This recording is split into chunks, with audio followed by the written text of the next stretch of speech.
Good evening, everyone. Good evening, students. Our subject is all about practical research too. I think this is quantitative research. But I will bring you immediately to the differences between the qualitative versus the quantitative research.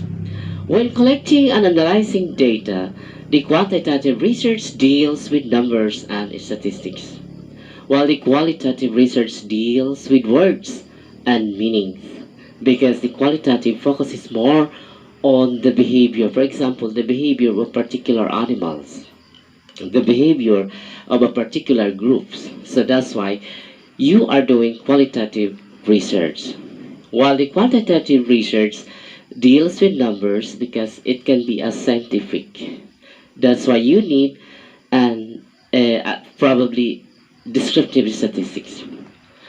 Now, the quantitative research is expressed in numbers and graphs. Now, if you are doing quantitative research, of course, you have to apply in graphs and so on and so forth. It is used to test or confirm theories and assumptions. This type of research can be used to establish generalizable facts about a topic. The common quantitative methods include experiments, observations recorded as numbers, and surveys with closed-ended questions. There are differences. Take note, there we have the application of the open-ended questions and the closed-ended questions if you are doing a research question. Now, the qualitative research is expressed in words. Why? As I told you, qualitative research focuses more on the behavior. It is used to understand concepts, thoughts, or experiences. This type of research enables you to gather insights, in-depth insights on topics that are not well understood. That's why you are doing qualitative research. You will be able to apply direct experiences or indirect experiences. When you say direct experiences, as a researcher, you have to include yourself, or meaning you have to stay in that group in order for you to achieve that common goal or common idea, especially if you are trying to study the behavior of a particular group. Now, the common qualitative methods include interviews with open-ended questions, observations described in words, and literature reviews that explores concepts and theories. Now, the quantitative and qualitative research use different research methods to collect and analyze data, and they allow you to answer different kinds of research questions. It focuses, while the quantitative research focuses on testing theories and hypotheses, the qualitative research focuses on exploring ideas and formulating a theory or a hypothesis. Why? Because in quantitative research, it needs your mathematical ideas, mathematical analysis. That's why you have your statistical treatment that that you are going to apply in your preceding chapter if you are doing quantitative research. While the qualitative research analyzed by summarizing, categorizing, and interpreting. Take note, you are going to summarize the particular behavior of particular uh, groups. That's why you have to categorize it, and of course you have to interpret the data. While the quantitative research mainly expresses in numbers, graphs, and tables, the qualitative research expresses in words.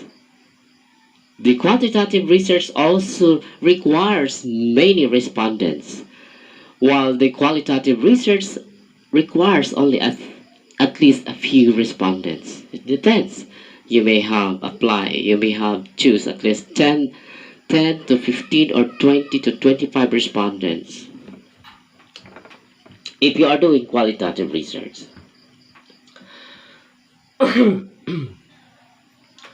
Now, I'll bring you immediately to the data collection method.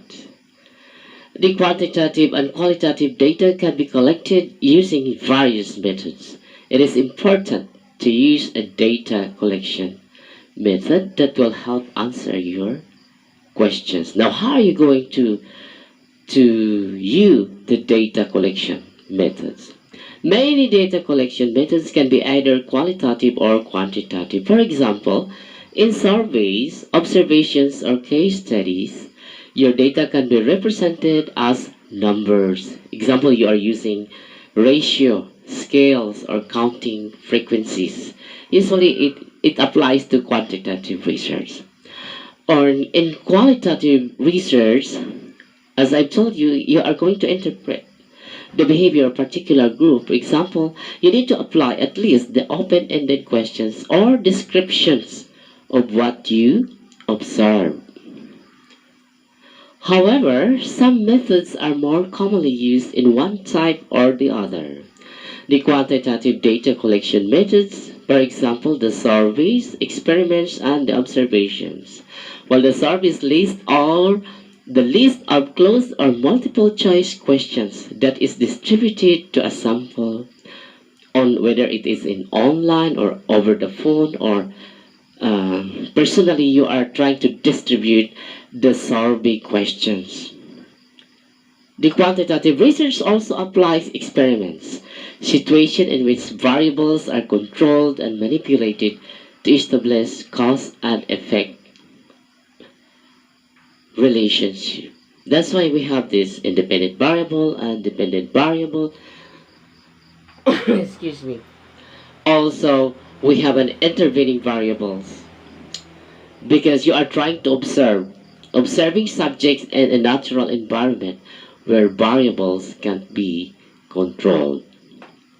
While the qualitative data collection method deals with interviews, focus groups, ethnography, or literature review, focus groups, for example, the group of Mangyan people, the group of indigenous or Banwaon people in my place.